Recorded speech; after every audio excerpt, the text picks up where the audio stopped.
Today, we're diving headfirst into the wild world of online woodworking hacks. I tested 5 viral woodworking hacks that have millions of views across the internet. We're talking about those clever tips and tricks that promise to revolutionize your woodworking game. But the big question is, do they actually work in a real woodshop environment with real tools and real wood? Or are they just internet fluff? Let's find out if these hacks are helpful or a complete waste of time. I started with the painter's tape trick for achieving clean miter saw cuts. This particular hack looked almost too simple and straightforward to be genuinely effective. Could it really prevent tear out? The premise is simple enough. You place a layer of painter's tape directly over the intended cut line on your workpiece, then proceed to saw directly through the tape and the wood beneath. So, first up, we're diving into some common woodworking hacks to see if they actually live up to the hype. The first one involves preventing tear out on plywood using a simple trick, masking tape. I've always struggled with getting clean cuts on plywood, so I was eager to see if this would work. Surprisingly, this one worked like magic. No tear out on plywood edges, even with a 24-tooth blade. I didn't expect that. The tape really does reinforce the wood fibers, preventing them from splintering as the blade cuts through. Next was using a speed square and a clamp to make straight cuts with a circular saw. No track saw needed. This is a great alternative if you don't have a track saw, which can be a significant investment for some woodworkers. It looked sketchy online, but with a firm clamp, it worked pretty well. The key here is ensuring the speed square is perfectly aligned and the clamp is rock solid. The key is clamping exactly on the cut line and letting the saw base ride the square. It gave me a clean, accurate 90-degree cut. It requires a bit of practice to get the hang of it, but once you do, it's a surprisingly effective method. Hack number 3, using hot glue instead of clamps. This one shows up a lot, especially for jigs and quick builds. I've seen this used for everything from holding pieces in place while glue dries to creating entire temporary structures. I tried gluing 2 wood scraps and waited 30 seconds. Guess what? I was skeptical, but I wanted to give it a fair shot. It held better than I thought.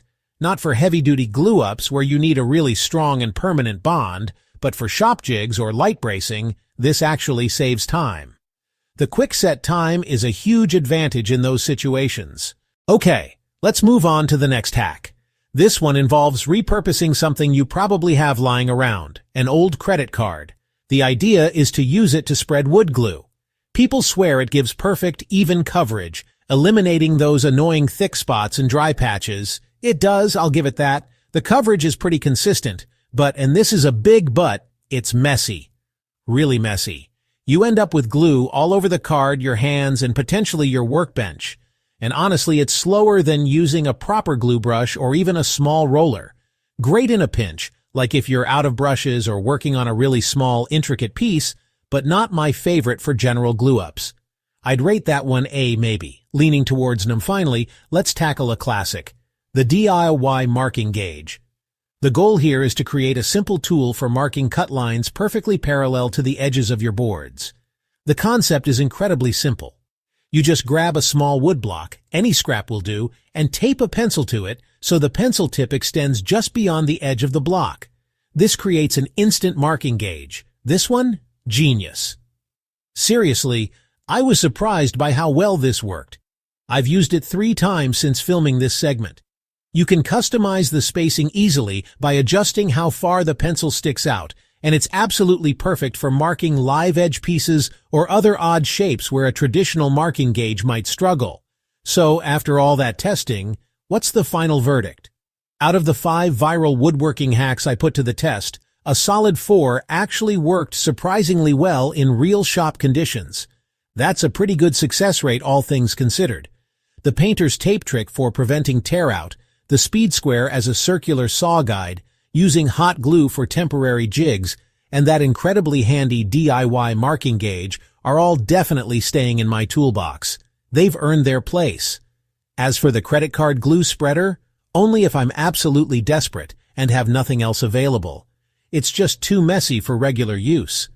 If you're on the fence about trying any of these hacks, I highly recommend just picking 1 or 2 that seem most useful to you and giving them a shot. You might be surprised. Sometimes these simple, unconventional techniques can actually save you a significant amount of time and frustration in the shop. And if you want a part 2 where I dive even deeper into the world of viral woodworking hacks and test even crazier, more outlandish ideas, be sure to comment down below and let me know which specific hacks you'd like to see me try next. I'm always up for a challenge. And of course, make sure to hit that subscribe button for more no BS woodworking tests, project builds, and shop tips every single week.